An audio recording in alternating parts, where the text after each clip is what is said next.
안녕하십니까. 조장영 목사라고 합니다. 저를 아시는 분들도 혹시 계시겠고 또 처음 뵙는 분들도 아마 있을 것입니다. 그러나 그러한 암과 모름을 떠나서 왜 그쪽으로 가야 할 이유가 있나요? 화면 예쁘게 안 나와도 되는데 저만 예쁘게 나와도 되는데. 그래도 이 말씀, 성경 말씀이라고 하는 이 하나의 근본 중심을 가지고 있으므로 이렇게 알고 모름을 초월하여서 이렇게 만나졌고, 그리고 단 그것을 말씀을 통하여서 다시 확인할 수 있는 귀한 시간을 저에게 주어짐에 대하여서 참으로 행복하고 감사한 마음을 갖게 되어집니다. 오늘 저는 여러분과 함께 에베소서 마지막 5장과 6장에 있는 말씀을 가지고 교제를 나누게 되어졌습니다.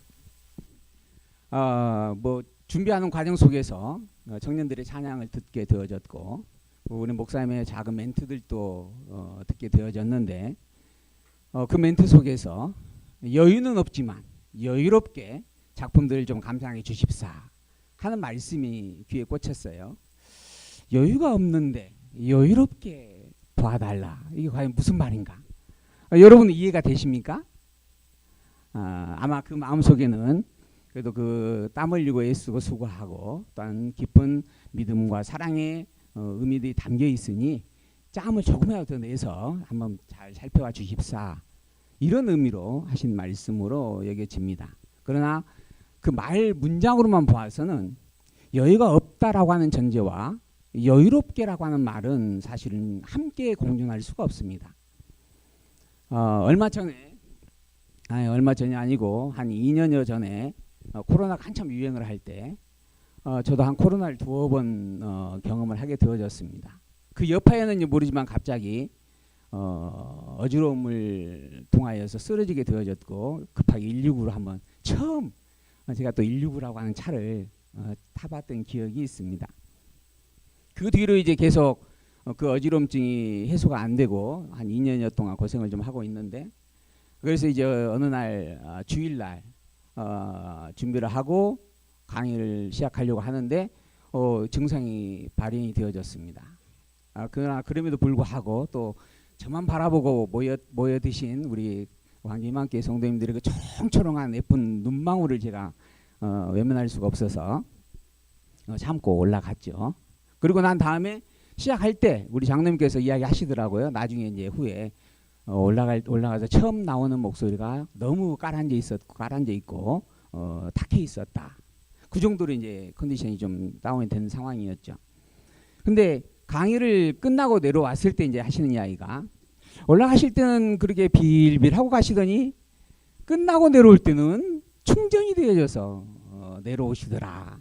그래서 그 얼굴이 또 그 어떤 강건함이 결국 말씀으로 말미암아 재충전된 그런 자리가 아니었는가 하는 말씀을 하시더라고요.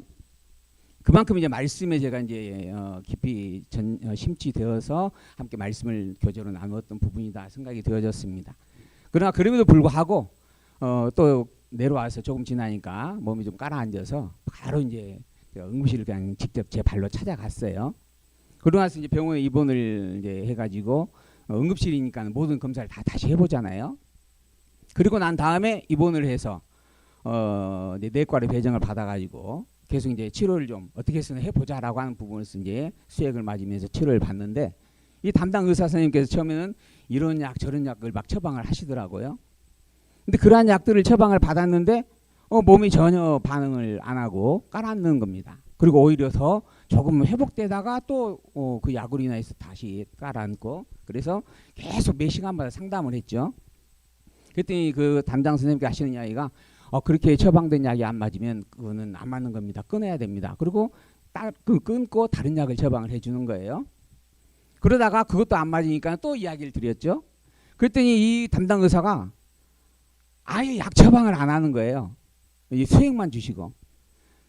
그 정상은 계속 있고. 그래서 이제 제가 또 하소연을 했죠. 왜 다른 또 방법을 찾아주지 않으십니까? 그쪽이 분야의 전문가가 알아서 좀 해줘야 되지 않을 일인가요? 하고.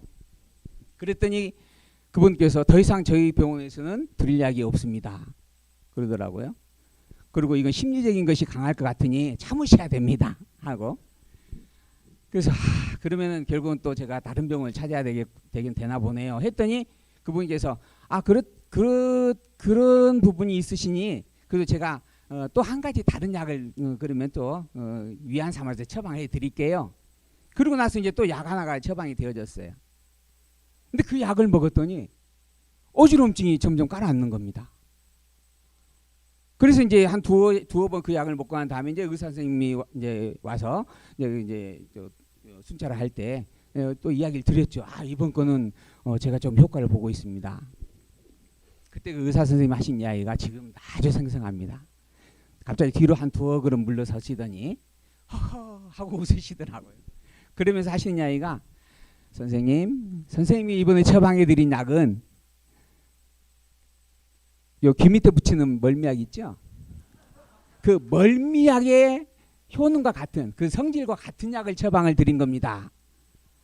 어찌됐든 간에 저는 그 효과를 보았잖아요. 그래서 어찌됐든 저는 효과를 보아서 너무 감사합니다. 그랬더니 그분께서 뒤를 돌아보시고 나가시면서 하시는 한마디, 소가 뒷걸음질 하다가 얻어 걸려졌다 그러시더라고요.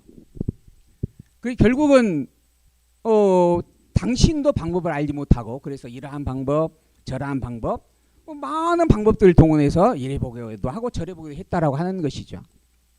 이러한 일들이 있는 이유가 무엇인가?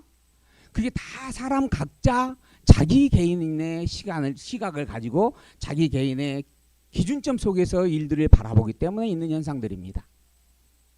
오늘 종교라고 하는 신앙이라고 하는 많은 모양들을 가진 모습들을 우리는 만나보고 있습니다.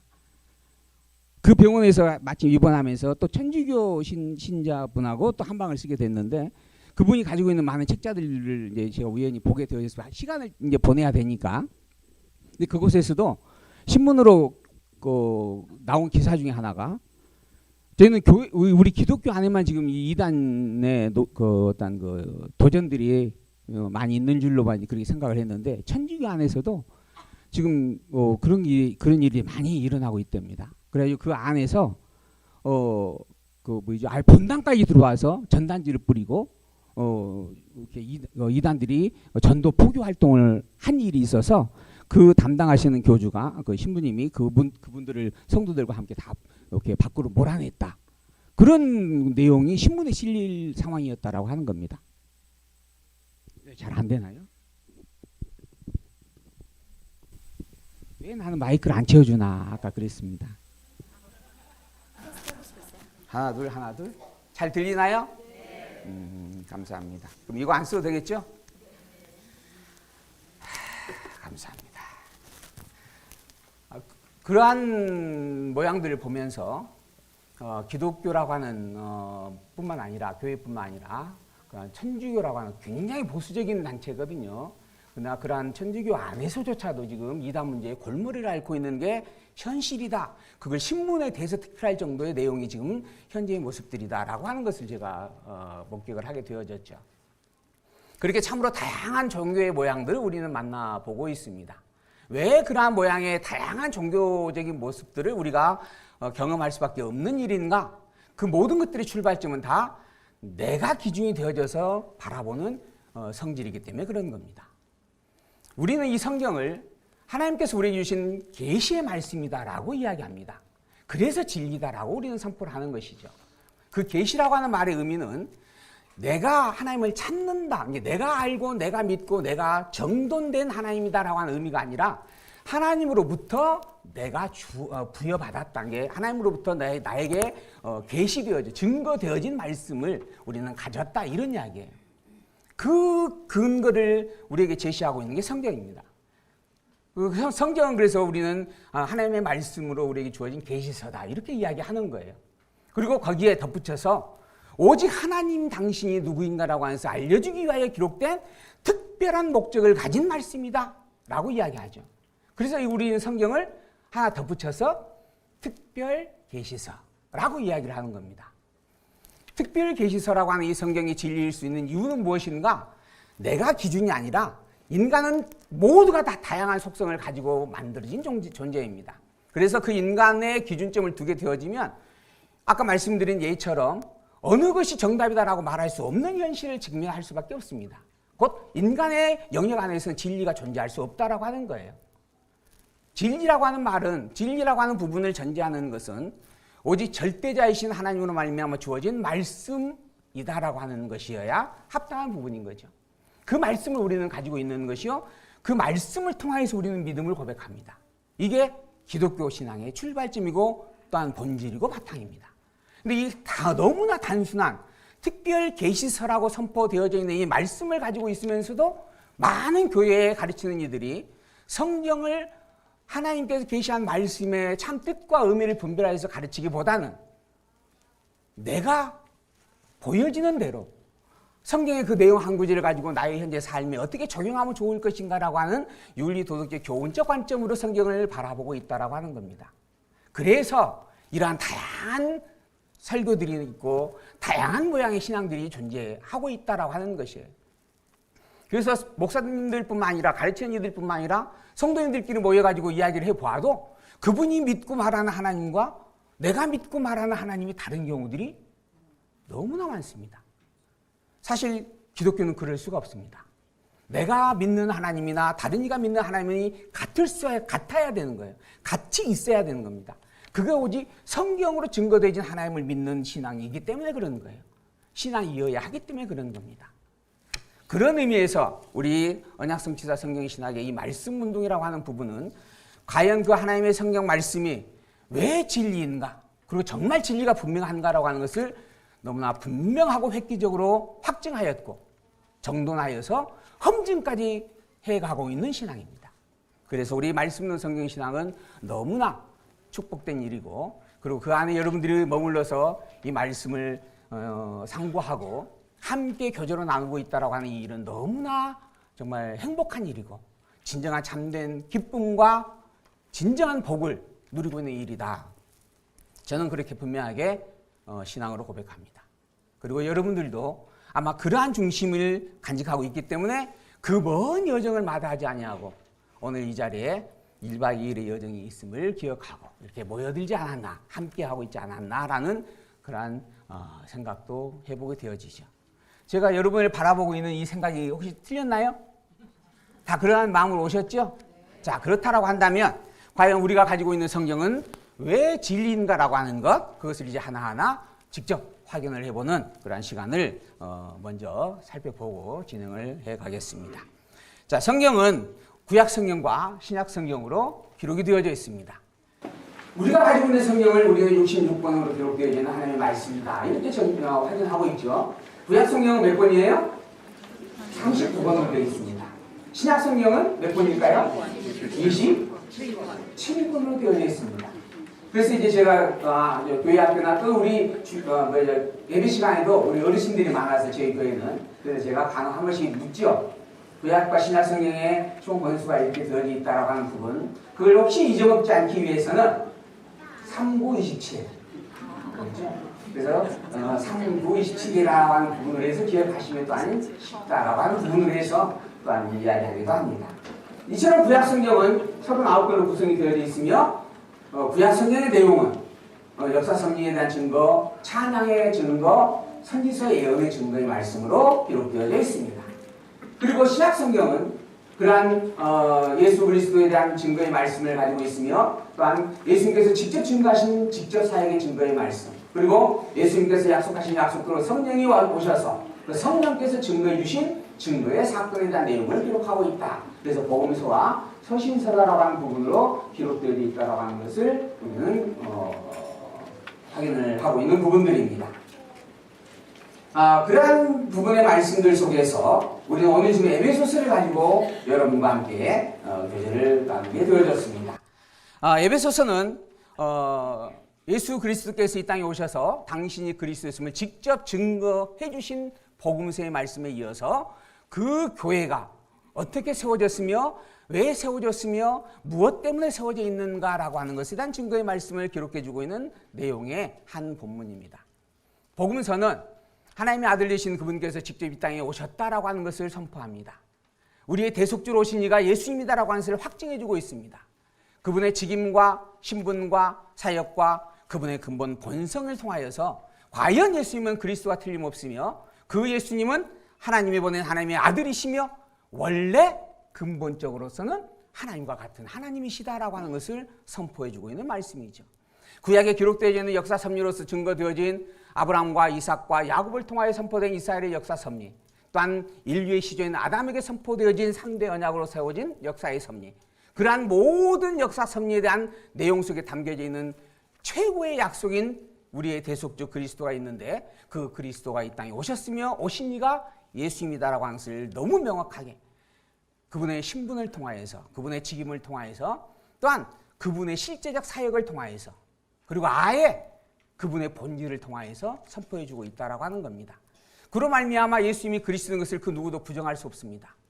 부정되어지는 것 자체가 사실은 이상한 일일 수밖에 없는 내용이죠. 그게 복음서에서 말씀해주고 있는 내용입니다.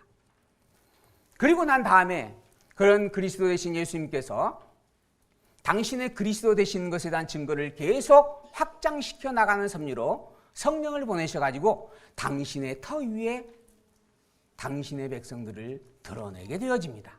그게 교회라고 하는 이름이요, 성도라고 하는 이름이다라고 하는 것이죠.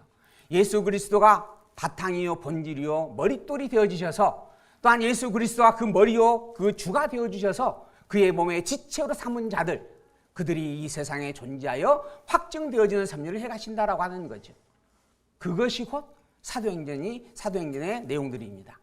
하나님 예수님께서 성령을 보내시고 그리고 사도로 일꾼을 세우시고 그들을 통하여서 예수님의 그리스도인 것을 증거해 주는 것이죠. 그리고 그 예수님의 그리스도인 것을 고백하는 이들이 하나하나 드러나지게 되어집니다. 그게 바로 지상의 교회들이다라고 하는 것이죠. 그러한 교회들에게 그러한 교회의 본질이 무엇인지, 또한 그러한 교회가 어떻게 세워졌는지, 그러한 교회가 이 땅에서 살아가는 삶의 의미와 목적이 무엇인지, 이걸 에베소서에는 너무나 분명하게 되새겨주고 선포해 줍니다. 그래서 이 에베소서는 교회의 설립에 대한 내용이 기록되어져 있고, 교회의 성장에 대한 내용, 교회 생활의 실제에 대한 내용이 기록되어져 있습니다. 이 에베소서는 한편으로 보게 되어지면 신구약 성경 전체의 모든 내용을 아우르고 있는, 결론을 담고 있는 내용이다라고 평가할 수 있는 부분이다. 저는 그렇게까지 가치 부여를 하고 있습니다. 창세기 1장을 보게 되어지면 태초에 하나님의 천지를 창조하시니라 이렇게 시작이 되어졌죠. 그리고 난 다음에 창조되어진 이후의 세계에 대한 내용들이 기록이 되어집니다. 그리고 요한계시록을 가게 되어지면 이 세상 모든 만물이 마지막 심판을 통하여 종결되어진다. 그리고 영원한 하나님 나라가 도래한다라고 하는 말씀을 선포하고 있죠. 그 모든 것들이 사실은 창조에서 종말이라고 하는 부분의 시간적 흐름 속에 내용을 담고 있는 겁니다.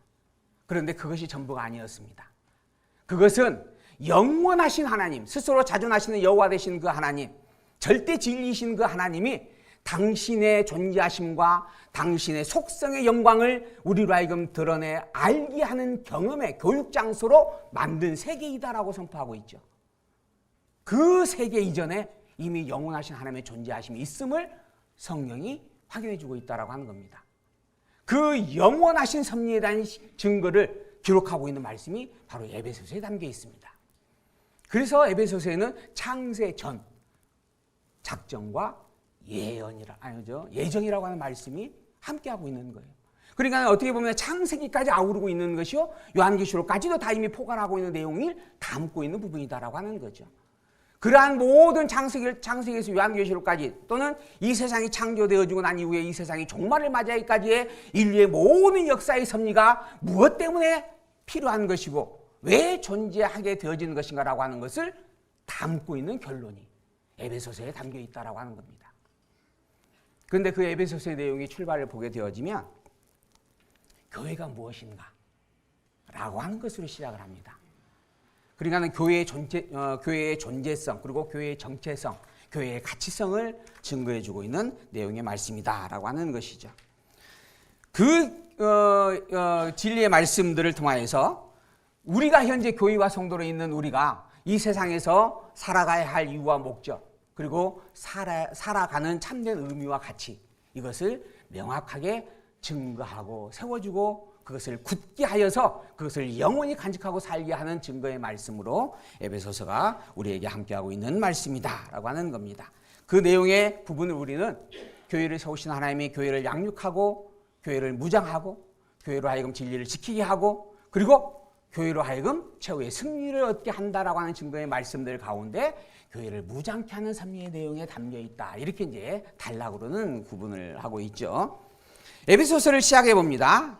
에베소서의 내용은 이미 우리 전 시간에 2번이나 말씀하셨던 내용 속에 교회란 무엇인가라고 하는 것을 담고 있다.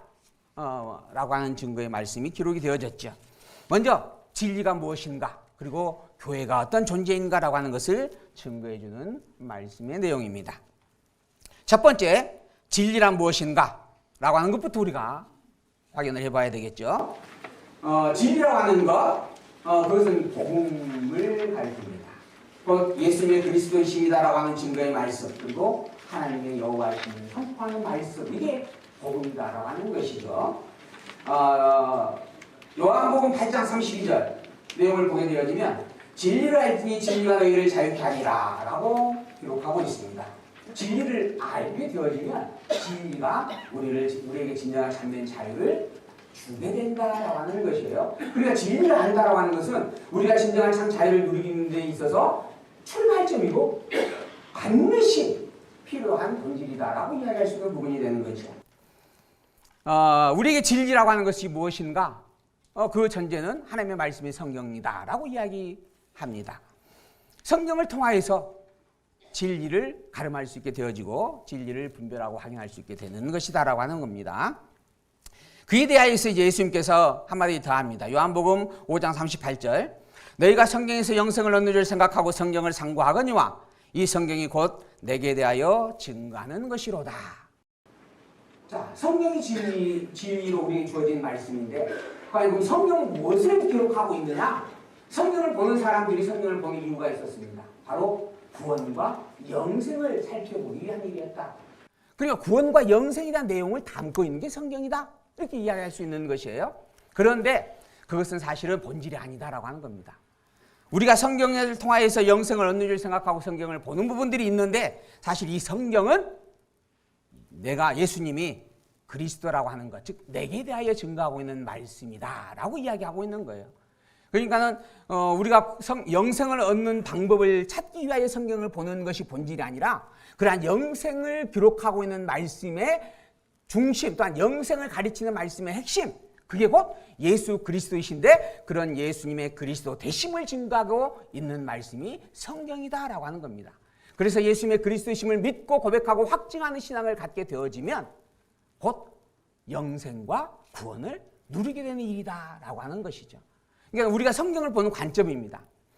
영생을 얻기 위하여 구원을 받기 위하여 성경을 본다. 이거는 초보적 신앙이다라고 하는 겁니다. 그러한 구원과 영생은 예수님의 그리스도를 믿는 신앙의 고백을 갖게 되어지면 당연히 동반되어지는 일입니다. 성경이 기록되어진 본질은 구원과 영생을 가르쳐주기 위하여 구원과 영생에 대하여 증거하기 위하여 기록되는 것이 아닙니다. 곧 예수님이 왜 그리스도인가 그리고 정말 그리스도인가 라고 하는 것을 증거해 주기 위한 거죠. 그러면 왜 예수님이 그리스도인 게 그렇게 중요한가? 그 예수님의 그리스도 되심은 영원 진리이신 여호와 하나님을 확증하는 최고의 표적이기 때문입니다. 예수 그리스도를 믿는 신앙을 갖지 못하면 여호와 하나님을 만날 수도 알 수도 깨달을 수 없는 일이기 때문에 그런 겁니다. 그래서 예수 그리스도를 하나님께서 당신을 증거하는 최고의 표적이다라고 말씀하고 있다라고 하는 것이죠. 그렇다라고 한다면 이제 우리가 예수를 통해서 얻게 될 영생이죠. 영생이 무엇인가? 영생은 유일하신 참 하나님과 그가 보내신 자 예수 그리스도를 아는 것이다. 그럼 영생이 무엇인가? 영원한 나라 천국에서 영원한 복을 이루며 사는 것. 우리는 그렇게 정의하죠. 그렇게 생각을 합니다. 그런데 오늘 본문은 그가 보내신 자, 즉 영원하신 하나님 여호와가 우리에게 보내신 자, 우리의 대속주로 보내신 자 예수 그리스도를 아는 것이 영생이다. 그러니까 예수 그리스도를 아는 것 자체가 이미 영생 안에 있게 되는 일이다라고 하는 겁니다. 그러니까 영생 때문에 우리가 교회 다니서는 안 되는 거예요. 실상은 예수 그리스도를 아는 그것을 위하여 교회를 나가고 성경을 바라보는 부분이 합당한 일이다라고 하는 겁니다. 그래서 이제 그 영성에 대한 부분을 이야기하고 있는 말씀을 제가 요절로 확인을 해드렸습니다.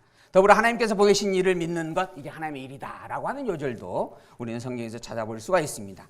예수 그리스도를 믿는 그것이 여호와 하나님을 믿고 경외하는 최고의 표적이고 증거이다. 그래서 예수 그리스도를 믿지 않는 자는 사실은 여호와 하나님과 아무 상관없는 자이다라고 이야기할 수 있습니다. 예수 그리스도를 알지 못하는 자, 그건 여호와 하나님을 믿는 자가 아닌 겁니다. 예수 그리스도를 알지 못하고 예수 그리스도를 믿지 못하는 자는 그건 여호와 하나님을 어떻게 보면은 이름만 가지고 있는 신앙이 되는 부분이다라고 하는 겁니다. 우리 주변에는 예수 그리스도를 이야기하는 이들이 많습니다. 또한 여호와 하나님을 고백하는 이들도 참 많이 만나게 되어집니다. 그런데 예수 그리스도를 이야기하면서 예수 그리스도 이외에 다른 그리스도도 있을 수 있다라고 여기는 이들이 참 많더라고요. 근데 예수 그리스도라고 하는 이 말은요, 예수님만이 그리스도라는 이야기입니다. 예수님 외에는 그 어떤 존재도 우리의 대속주 그리스도가 되지 못한다. 그런 존재는 있지도 않다. 왜 있지 않는가? 하나님께서 우리에게 보내신, 그리스도로 보내신 이는 예수의 이름을 가진 그분뿐이기 때문이다라고 하는 거죠. 그래서 예수 그리스도를 믿는다라고 하는 말의 고백에는 예수님이 그리스도요, 더불어 예수님만이 그리스도다라고 하는 고백을 담고 있어요. 근데 예수님만을 그리스도라고 하는 믿음을 고백하고 있으면서 저기서 그리스도가 있다, 여기에 그리스도가 있다, 내가 예수다라고 하는데 글로 찾아가는 이들이 있어요. 심지어 나 예수 그리스도 인정한다. 그러나 예수 그리스도는 그때 그리스도요, 지금은 하나님께서 다른 그리스도를 보내셨다. 이렇게 이야기하는 분들도 있습니다. 다 잘못된 이야기입니다. 오직 하나님께서 우리에게 보내신 그리스도는 예수님밖에 없습니다. 성경은 그걸 명백하게 증거하고 확인을 해주고 있죠. 그래서 교회의 본질이라고 하는 것은 그 예수 그리스도가 나의 머리요 주라고 하는 것을 먼저 깨달아 아는 일부터 시작이 되어집니다. 그래서 이 에베소서 1장에서부터 너희가 어떻게 세워진 존재인 줄 아느냐, 너희가 어떠한 귀한 존재인 줄 아느냐, 너희는 창세전 영혼에서 하나님께서 그리스도 안에서 작정하고 예정하는 섭리 속에 택함 받은 자들이다. 그리고 난 다음에 창조 섭리가 이루어졌다라고 이야기하는 거예요.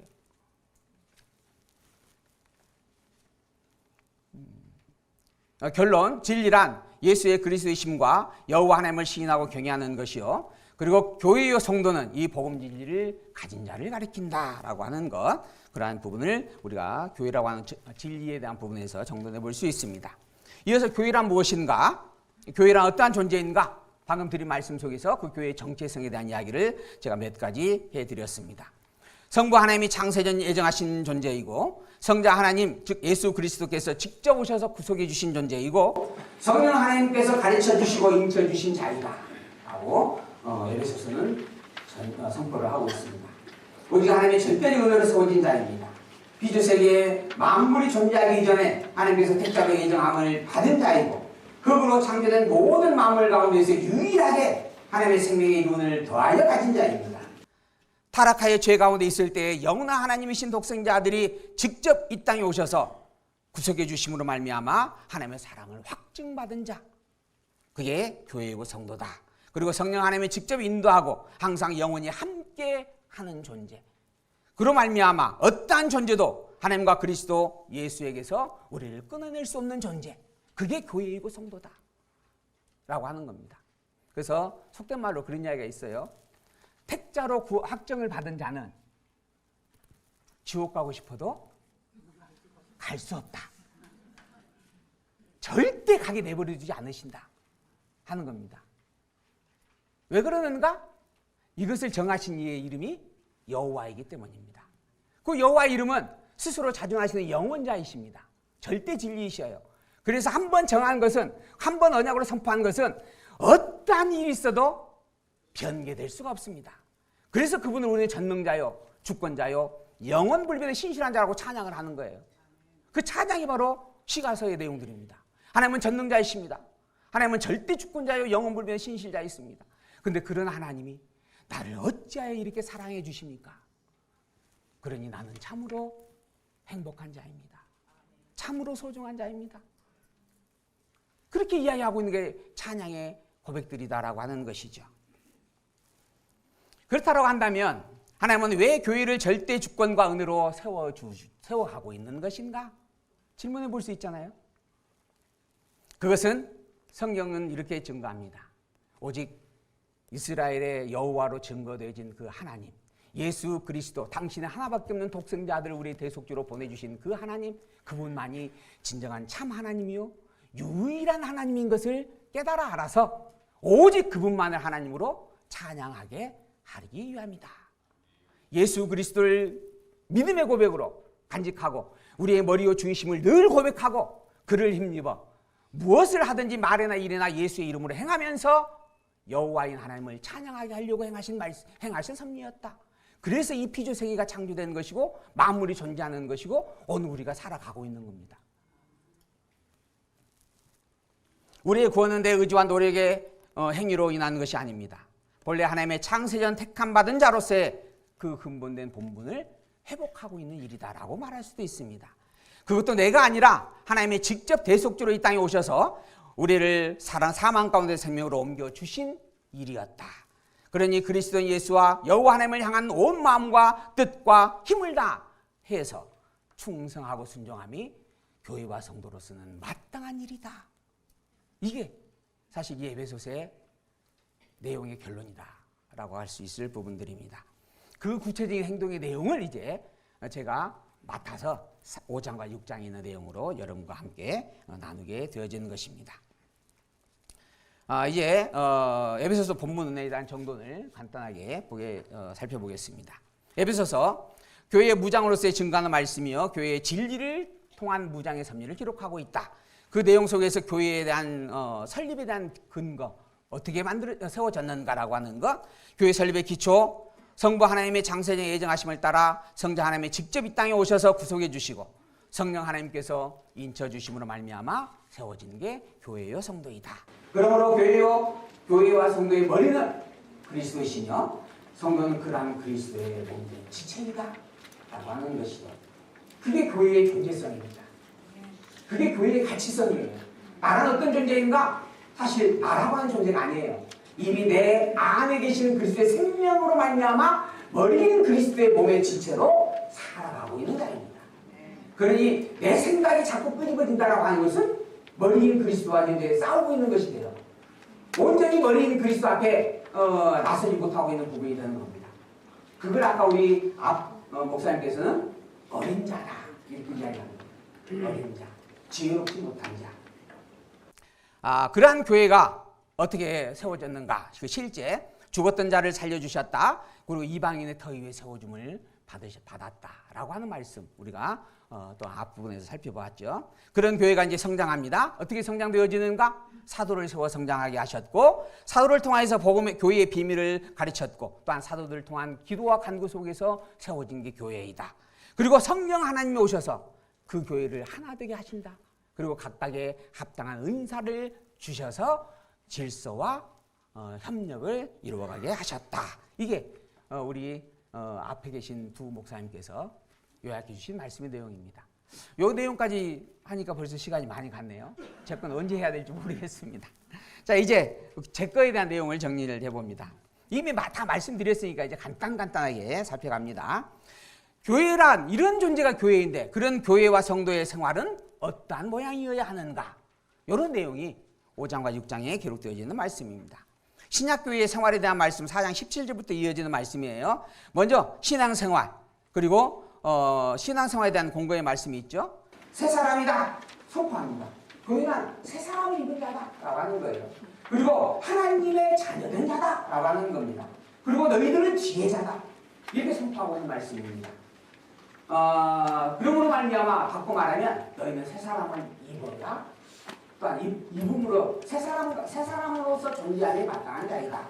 그리고 하나님의 아들이 되어졌고 자녀가 되어졌으니 하나님이 나의 아버지입니다라고 하면서 우리를 새기고 사는 것이 합당한 일이다. 즉 하나님의 자녀답게 사는 게 성도다운 모습이다. 더불어 지혜 있는 자로 사는 것이 또한 당연한 일이다 라고 말하는 거죠. 복음의 진리를 가진 자입니다. 영원한 절대 진리이신 여호와 하나님을 아는 자입니다. 오직 예수님이 우리의 대속주이심을 명확하게 고백하고 있는 자입니다. 그걸 증거하고 자랑하고 향기로 보여주면서 살아가면 됩니다. 이게 성도가 살아가는 삶의 모양이다라고 하는 것이죠. 이게 신약교회 성도의 생활이다라고 하는 것이죠. 그래서 4장에 있는 말씀 이미 보았죠. 새 사람을 입을 것을 대한 당부. 진리가 예수 안에 있는 것 같이 너희가 과연 그에게서 듣고 또한 그 안에서 가르침을 받았어야지인데 너희는 유혹의 욕심을 따라 썩어져가는 구습을 쫓는 옛사람을 벗어버리고 오직 심령으로 새롭게 되어서 하나님을 따라 의와 진리의 거룩함으로 지으심을 받은 새 사람을 입으라. 그런즉 그 새 사람을 입은 자는 어떤 모양인가? 그런즉 거짓을 버리고 각각 그 이웃으로 더불어 참된 것을 말하라. 이런 존재예요. 오직 참된 것만 말하는 겁니다. 참된 것을 말한다 했으니까 거짓말하면 안 된다 이런 얘기 아니에요. 여기서 말하는 거짓과 참이라고 하는 것은 복음과 복음이 아닌 것을 가리켜요. 오직 복음만 말하고 살아라 하는 겁니다. 그럼 복음이 뭔가? 아까 이야기 드렸죠? 예수님이 그리스도이십니다. 예수님만이 그리스도이십니다. 예수님을 그리스도로 보내주신 그 하나님 그분의 이름은 여호와이시며 여호와 그분만이 영원한 참 하나님이요 절대 진리이십니다. 라고 고백하며 사는 거예요. 이것만 이야기하고 사는 거예요. 이게 교회의 모습이다라고 하는 겁니다. 그 외에 다른 것, 그것은 다 버릴 것이다 라고 하는 거죠. 각각 이웃으로 참된 것을 말하라. 이는 우리가 서로 지체가 됨이니라. 분을 내어도 죄를 짓지 말며 해가 지도록 분을 품지 말며 마귀로 틈을 타지 못하게 하라 하면서 권면해 주었던 말씀. 믿는다라고 하는 것은 의심치 않는 것입니다. 예수 그리스도를 믿는다라고 하는 것은 예수님이 그리스도인 것을 한치도 의심치 않는 일입니다. 근데 의심이 되어지면 어쩔 수가 없어요. 그럼 의심이 풀리려면 어떻게 해야 되는가? 어떻게 해야 돼요? 정말 예수님이 그리스도인가를 확인하면 돼요. 예수님이 그리스도가 아닌가? 진짜인가? 확인해 보면 되는 거예요. 그 확인하게 하기 위해서 성경에 기록된 겁니다. 그 성경 내용을 보면은 예수님은 그리스도가 너무나 명백합니다.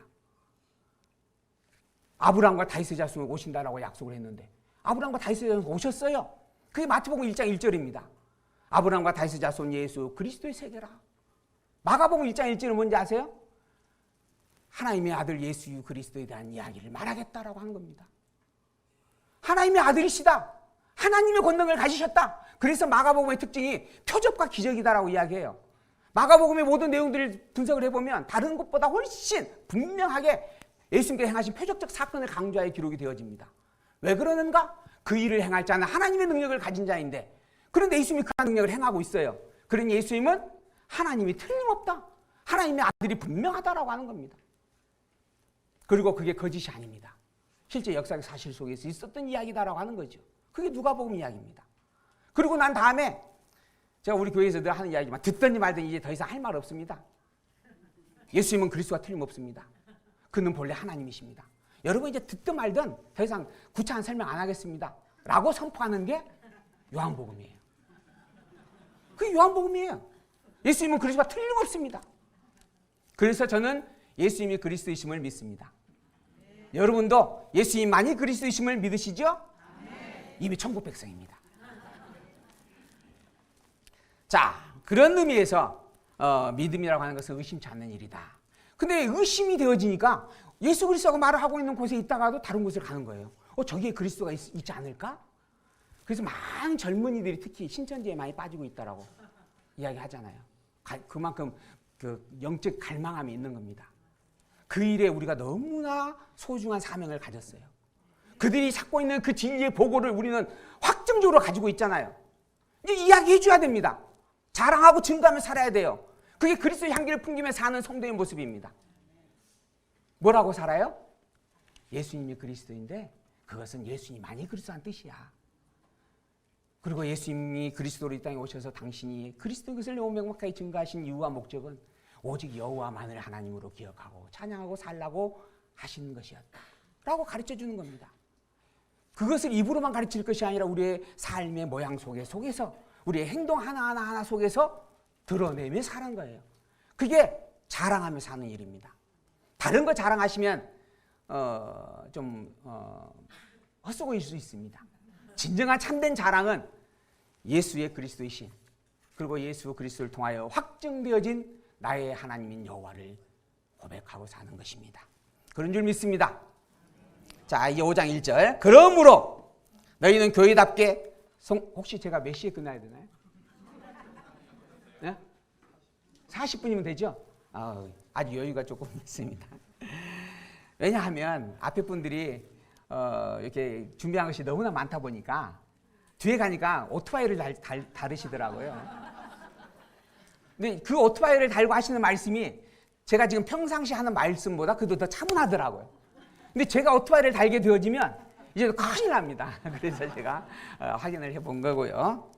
자, 그러므로 사랑을 받는 자녀같이 너희는 하나님을 본받는 자가 되고 그리스도께서 너희를 사랑하신 것 같이 너희도 사랑 가운데서 행하라. 그는 우리를 위하여 자신을 버리사 향기로운 제물과 희생 제물로 하나님께 드리셨느니라. 교회와 성도가 어떠한 모양으로 사는 게 아름답고 합당한 모습입니까? 우리를 위하여 자기의 생명을 내어주시는 그리스도처럼 사는 것이다. 그런데 사실 우리가 그리스도처럼 살 수 있을까요? 우리는 살 수 없습니다. 왜 살 수 없어요? 맛이 없어서? 아니에요. 능력 자체가 없어서 그래요. 그리스도는 본래 하나님이시잖아요. 우리는 피조물이에요. 그러니까는 하나님이시기 때문에 당신의 생명을 내어주고 우리의 대속주가 되신 것이에요. 나 대신 죽어주실 수 있는 거예요. 근데 나는 내 아내가 아무리 사랑스러워도 대신 죽어줄 수 없습니다.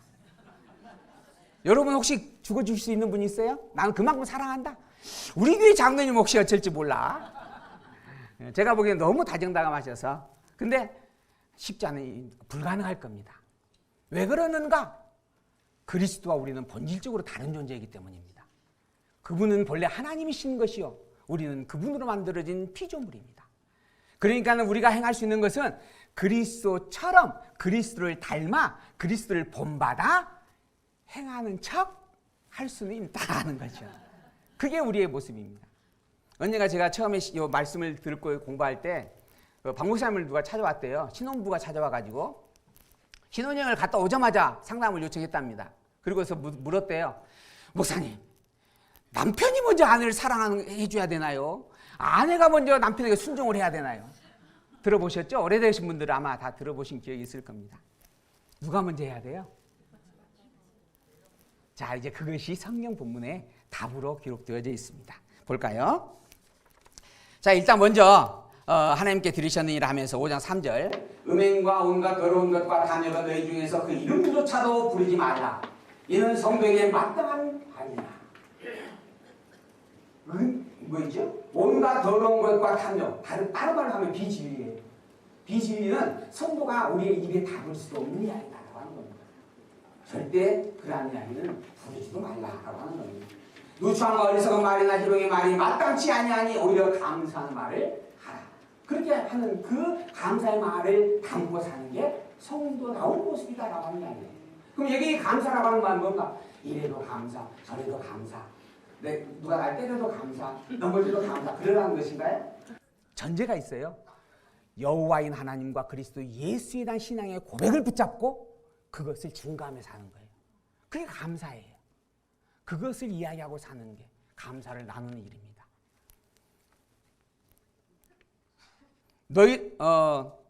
너희도 정녕 이것을 알거니와 음행하는 자나 더러운 자나 탐하는 자 곧 우상 숭배자나, 이 음행하는 자, 그 다음에 더러운 자, 탐하는 자, 그를 무엇으로 비교하냐면요, 우상을 숭배하는 자로 비교를 합니다. 그러니까 이거 비진리를 갖고 있다라는 의미예요. 비진리를 바라보고 있는 자라는 겁니다. 그러한 자는 다 그리스도의 하나님의 나라에서 기업을 얻지 못한다. 그럴 수밖에 없죠. 누구든지 헛된 말로 너희를 속이지 못하게 하라. 그러니 사실은 교회와 성도와는 그들은 상종할 수 없는 존재들이다.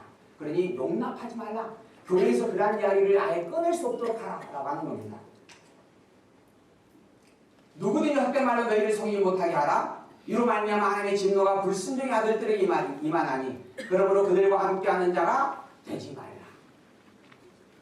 오직 복음을 가진 자, 복음을 간직한 자, 그리고 복음을 전하며 자랑하며 사는 자, 이게 교회와 성도의 모습이다. 그리고 그것을 부인하는 자는 참 성도로서 교회로서는 용납할 수 없는 것이다 라고 하는 것이죠. 그러니 어떠한 그러한 이야기는 용납하지 말고 허용도 하지 말라. 근데 안타깝게도 오늘날에는 오늘날에 이런 자들이 교회 안에서 복음이라는 이름으로 가르치고 있는 현실을 우리는 목도하고 있습니다. 오히려 그들이 더 목사로 가르치는 자로 존대함을 받고 있는 모양들을 우리는 만나보고 있습니다. 멸망에 가증한 것이 거룩한 곳에 서서 참된 복음을 무너뜨리고 거짓을 참이라고 가르치고 있는 현실들을 우리는 너무나 쉽게 목도할 수 있다고 하는 겁니다. 이에 우리는 먼저 참된 복음을 분별해야 됩니다. 그리고 그 복음을 굳게 세워가고 지켜내야 할 것입니다. 성경이 증거하는 그 복음이 무엇이며 그 복음의 바른 뜻이 그 복음의 바른 뜻이 무엇인지를 알고 확증하여서 굳게 세워가기를 힘쓰는 것이죠. 그것만이 왜곡되고 변질된 거짓 진리를 분별하고 배격할 수 있는 참된 힘이다라고 말씀드릴 수 있습니다. 이것을 위하여 필요한 것이 무엇인가? 성경이 자증해주는 진리성에 대한 확증입니다. 우리 많이 들어보셨죠? 진리성에 대한 확증, 성경의 진리성, 그리고 그 성경이 가지고 있는 진리성만 우리가 인정할 것이 아니라 왜 진리인가라고 하는 것을 직접 확인해 가는 거예요. 성경신학은 이것을 가졌습니다. 그래서 제가 도표를 다시 한번 확인해 드렸어요.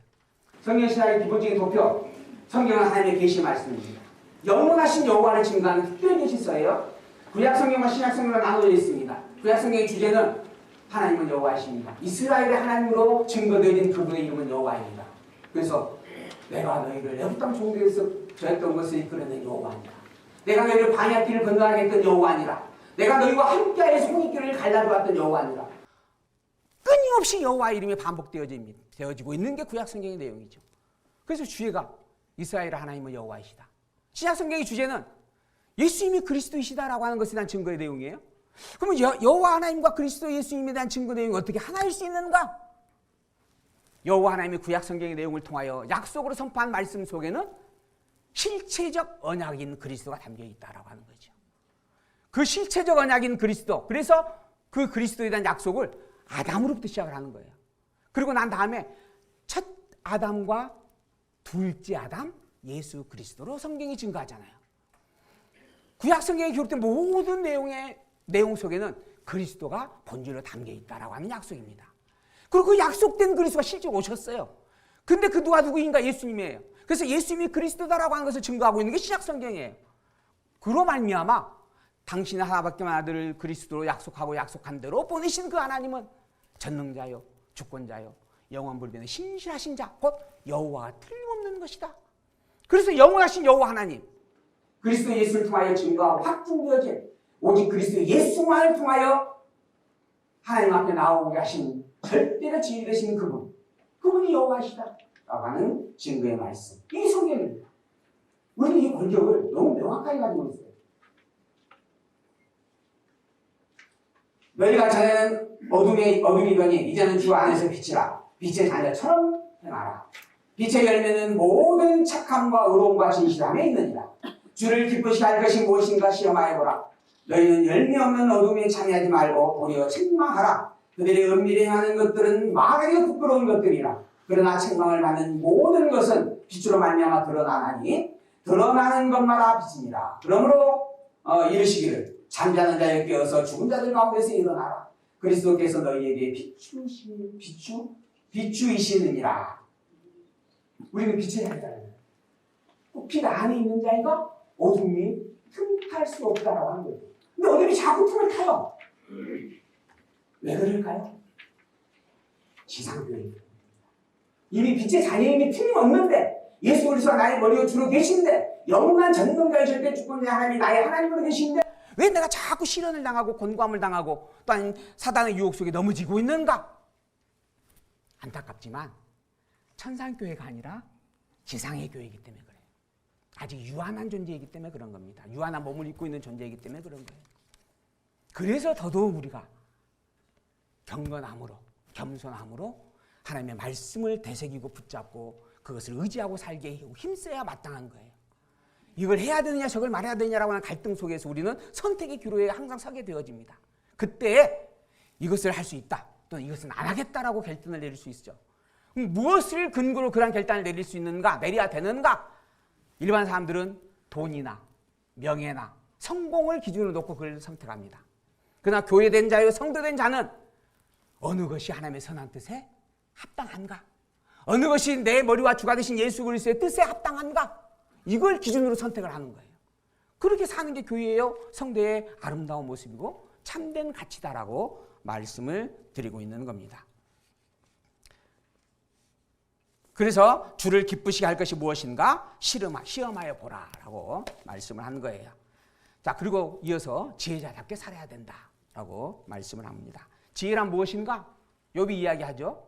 잠언서에서 여호와를 아는 것과 거룩하신 자를 경외하는 것, 이게 인간의 마땅한 본분이요 지혜와 명철이다 라고 하는 겁니다. 그러한 지혜와 명철을 이미 우리는 가졌습니다. 예수님이 그리스도라고 하는 것을 명백하게 확인했습니다. 그리고 확증의 신앙의 고백으로 지금 이야기하고 있습니다. 나의 머리요 주는 그리스도입니다. 내가 나의 주인이 아니라 나의 주인은 예수님이십니다. 비록 내가 시시때때로 내가 주인이 되어져서 살아갈 수밖에 없는, 살아가고 있는 현장을 내가 목격하고 그렇게 살고 있지만 나의 어리석음 때문에 그렇게 사는 것이요, 그럼에도 불구하고 진정한 나의 참 주인과 나의 진정한 머리 되신 이는 나를 구속해 주신 예수님이십니다. 그러니 그 예수님의 그리스도의 심을, 나의 머리요 주이심을 다시 새기고 그런 예수 그리스도를 고백하고 그 예수 그리스도를 더욱 분명하게 나의 주인으로 시인하고 경배하며 살기를 힘쓰겠습니다라고 되새겨가는 것, 이게 성도의 기도의 모습이고 찬양의 모습이 되는 거죠. 그러한 삶이 우리가 살아가야 할 일이다. 그게 지혜롭게 사는 것입니다. 그런즉 너희가 어떻게 행할 것을 자세히 주의하여 지혜 없는 자같이 하지 말고 오직 지혜 있는 자같이 하여 세월을 아끼라. 이때가 악하니라. 그러므로 어리석은 자가 되지 말고 오직 주의 뜻이 무엇인가, 그잖아요. 주의 뜻이 무엇인가를 이해하라. 그 주의 뜻이 무엇인지 알려면 먼저는 성경을 알아야 돼요. 그리고 바르게 이해해야 되는 겁니다. 그게 성경을 통하여서 여호와 하나님과 예수 그리스도의 뜻을 바르게 분별하는 일이 되는 거죠. 그것 또한 진리의 확증의 한 선미로 우리는 고백할 수 있는 본이 되는 겁니다. 그 구체적인 내용으로 이제 술 취하지 말라, 성령으로 취하라, 그런 말씀들이 있죠. 이러한 가르침을 이제 구체적으로 생활 속에서 드러내 확인해주고 있는 말씀이 바로 이제 5장 22절부터 기록이 되어집니다. 성도의 생활을 간단하게 정리하면요, 주 예수의 이름으로 하나님께 감사하며 그리스도를 경외함으로 피차 복종하며 사는 것이다. 이렇게 내용을 정리해 볼 수가 있습니다. 서로 존중하고 섬기고 봉사하고 사랑하는 것인데, 그러한 것들을 그리스도의 이름으로, 그리스도를 경외함으로 여호와인 하나님을 나의 머리와 주로 나의 하나님으로 고백하는 신앙의 중심을 가지고 행하는 일, 이게 교회와 성도가 행하는 일이다라고 하는 것이죠. 구체적으로 생활 속에서 어떻게 그것을 우리가 경험하며 살 수 있는가?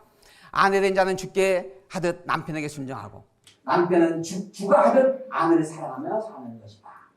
자녀는 주께 하듯 부모를 공경하고, 부모는 주가 교회에게 하듯 자녀를 살피고 부모주고 사랑하는 일이다. 여기에 핵심적인 논지가 있어요. 무엇을 하든지 말에나 일에나 예수의 이름으로 주께 하듯 주가 하듯 행하는 일이다 라는 말씀이죠. 오늘 우리가 이 자리에 모인 것도 이 주가 하듯 이것을 바르게 알기 위하여서 모여진 것이다. 저는 그렇게 보입니다.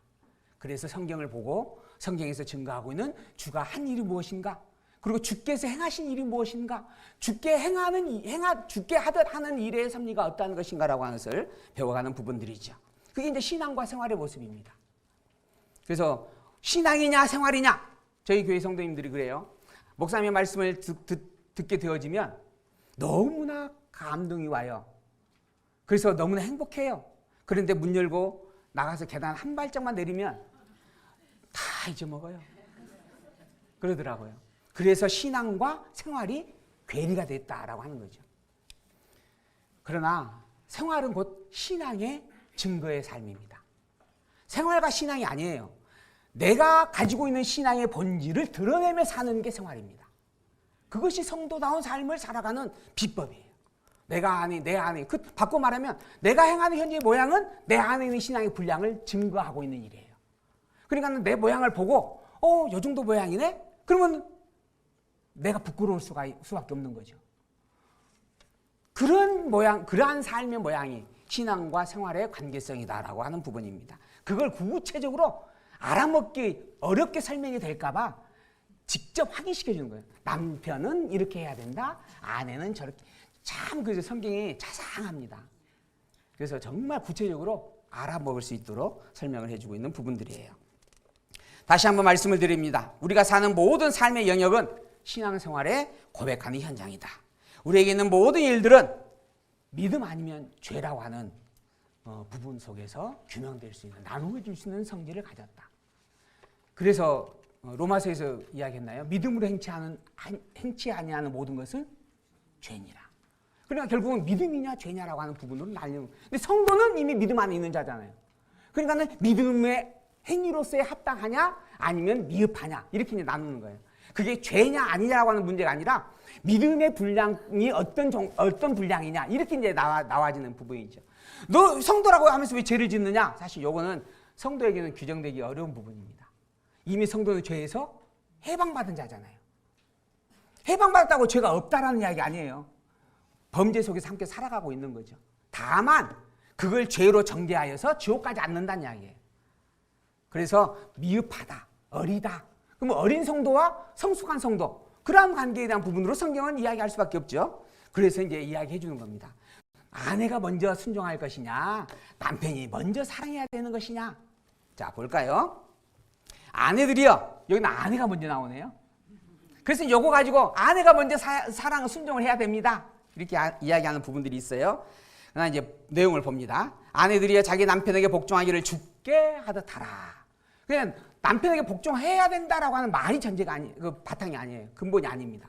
그렇게 복종하는 그 일을 누가 하든 주께 하든 하는 것이다. 여기에는 핵심이 남편이 아내는 남편에게 순종하라, 복종하라 이거 가르치는 말씀이 아니에요. 주께 하듯 복종하라 이렇게 가르치고 있는 거예요. 근데 뒤에는 딱 잘라내고 성경 보세요. 아내가 남편에게 먼저 복종해야 됩니다. 하지 않았습니까? 이거는 단투막 잘라놓고 성경을 보는 겁니다. 그렇게 하는 것이 무엇으로 하는 것처럼 해야 되는가? 주께서 주께 하는 것처럼 해야 되는 것이다. 이는 왜 그러는가? 이는 남편이 아내의 머리됨이기 때문이고 그리스도께서 교회의 머리됨을 가르쳐주기 위한 섭리가 담겨있기 때문이다 하는 거예요. 예수 그리스도가 교회의 머리 되시잖아요. 우리의 머리와 주라고 우리가 고백하고 있잖아요. 그걸 새기게 하려고 아내로 하여금 남편에게 복종하고 순종하라고 가르쳤다라는 이야기입니다. 그러니까 그리스도 예수가 없는 복종이나 순종의 강요는 사실 아무 이 성경과는 관계가 없는 이야기예요. 그 윤리 도덕적 교훈이 될 수밖에 없는 이야기입니다. 그가 바로 몸의 구주시니라. 그러므로 교회가 그리스도에게 하듯 아내들도 범사에 자기 남편에게 복종할 것이니라. 더불어 남편들이요 아내를 사랑하는 것이 옳으냐 아니냐? 사랑하는 게 옳아요 아니에요? 사랑하는 게 옳습니다. 당연히 옳아요. 왜 옳은가? 그리스도께서 교회를 사랑하시고 그 교회를 위하여 자신을 주심같이 하는 일이기 때문입니다. 그러니까 그냥 단순히 아내가 너무나 예뻐서, 저는 저희 아내를 너무나 사랑합니다. 너무나 예쁘거든요. 근데 예뻐서 사랑하는 게 아니에요. 그리스도께서 교회를 이처럼 사랑하심을 내가 알기 때문에 그런 그리스도를 늘 새기는 마음으로 아내를 사랑하고 있는 거예요. 더 이상 했다가 큰일 날 것 같아요. 그래서 이제 뒤에 보게 되어져 뭐라 하냐면 자기 자신과 같이, 우리 옛날 그 개역 성경을 보게 되지만 제 몸같이 이렇게 되어져 있어요. 번역이 자기 자신과 같이 하는 것이다 라고 이야기합니다. 더불어서 결론은 딱 한 가지입니다. 아내가 남편에게 복종하는 것, 남편이 아내를 사랑하는 것은 누가 먼저 해야 될 일이냐? 그리스도가 교회를 사랑하고 오직 여호와 하나님에게 충성을 다하였던 그리스도를 아는 자가 먼저 하면 될 일이다. 이게 신앙의 성숙한 자예요. 이게 신앙의 성숙한 자가 먼저 하면 돼요. 사랑하고 복종하는 겁니다. 그래서 바로 29절에 뭐라고 하냐면 누구든지 그리고 언제나 먼저 하는 거예요. 신앙의 앞선 자가 자기 육체를 미워하지 않고 오직 양육하여 보호하기를 그리스도께서 교회에게 한 몸과 같이 하면 되는 일이다. 이 비밀이 크도다. 나는 그리스도와 교회에 대하여 말한 것이다. 이 모든 가르침이 아내여 복종하라, 남편여 사랑하라, 사실 이걸 가르친 게 아니에요. 그리스도와 교회에 대해서 말하는 것이다. 그러니 너희가 이 그리스도와 교회를 생각하는 것으로 아내와 남편을 대하면 된다라고 이야기하는 겁니다. 그러나 아까 말씀드린 것처럼 우리는 그리스도일 수가 없습니다. 그리스도를 본받아 행하는 그러한 미약하고 유한한 한계점을 가진 존재이다라고 하는 거죠. 그래서 그러나 너희도 각각 자기의 아내 사랑하기를 자기 자신같이, 또한 아내도 자기 남편을 존중하는 그러한 자가 되어야 할 것이다. 이 모든 것들에 대해서는 죽게 하듯 주가 하듯 주를 위하여 주의 뜻을 분별하여 하나님의 선한 뜻을 사모하여 행하라 라는 말입니다. 그것이 이어서 자녀에 대하여서, 부모가 자녀를 대할 때에도, 자녀가 부모를 공경할 때에도, 주인된 자가 종을 대할 때에도, 종된 자가 주인을 섬길 때에도 동일하다. 그렇게 이야기하고 있는 말씀이죠. 그게 바로 6장까지 기록되어져 있는 말씀의 내용들입니다. 이제 마지막 부분입니다. 마지막 당부하는 내용이에요. 말씀으로 무장하길 바란다. 너희는 연약한 지상교회, 더더나 진리와 비진리가 끊임없이 싸우고 있는 전투의 현장 속에 있는 자이기 때문에 무장을 하라. 근데 무장을 할 때 머리만 무장하면 안 됩니다. 전신갑주를 입으라 라고 이야기하죠. 근데 우리는 머리만 여지껏 무장한 경우가 좀 있었어요. 그래서 아는 것만 가졌던 경우들이 참 많았습니다. 그러나 보게 되어지면 머리도 하고 어깨도 하고 배도 하고 손도 하고 종아리도 하고 다 해라. 이 모든 것들의 최종적 핵심적 무기, 여호와의 말씀, 하나님의 말씀, 성경이다라고 하는 말씀이 무장이라는 본면이죠. 그리고 난 다음에 마지막 부분이죠. 마지막 부분. 마지막에 어디 있어요? 마지막에 있어. 참, 이게 끝나야 되니까 그렇습니다. 6장 23절을 보겠습니다. 아버지 하나님과 주 예수 그리스도께로부터 평안과 믿음을 겸한 사랑이 형제들에게 있을지어다. 우리 주 예수 그리스도를 변함없이 사랑하는 모든 자에게 은혜가 있을지어다. 아멘. 예수 그리스도를 머리와 주로 가졌다라고 하는 것 잊지 마십시오. 나는 내가 주인이 아닙니다. 나의 주인은 그리스도 예수님이십니다. 그리고 그리스도 예수가 나의 머리와 주가 되시는 것은 그리스도 예수께서 영원하신 여호와 하나님만을 바라보고 살았던 것처럼 살게 하려고 그러시는 겁니다. 이게 교회요 성도의 정체성이며 가치입니다. 이제 마지막입니다. 여러분 옆에를 보시고 인사하십시다. 나는 참 소중한 자입니다. 나는 참 존귀한 자입니다. 나는 이 세상에서 최고로 행복한 자입니다. 나라고 했더니 많이 안 하시네. 그럼 옆에 분 보고 우리는, 자 해볼까요? 우리는 가장 소중하고 가장 존귀하고 최고로 행복한 자입니다. 할렐루야. 아멘. 기도하겠습니다. 스스로 자존하시는 영원 진리이신 여호와 하나님 아버지, 약하고 미련한 저희를 택하사 힘 얻게 하시고 마귀와 싸우게 하시니 참으로 감사합니다. 때로는 어둠의 권세에 덮여서 넘어지고 찢기지만 진리의 허리띠를 동이고 의의 흉배를 붙이고 복음의 신을 신고 믿음의 방패와 구원의 투구를 쓰고 성령의 검으로서 무장하여 전신갑주를 삼아 담대히 진리의 푯대만을 높이 들고 전진하는 삶을 살게 하여 주옵소서. 말씀으로 철저히 무장하여 예수 그리스도의 이름으로 예수 그리스도를 닮아가는 아름다운 자가 되게 하여 주옵소서. 예수님만이 우리의 그리스도요 여호와만이 우리의 하나님으로 영원히 함께 하옵시기를 우리를 죄에서 구원해 주신 주 예수 그리스도의 이름으로 감사하며 기도드리옵나이다.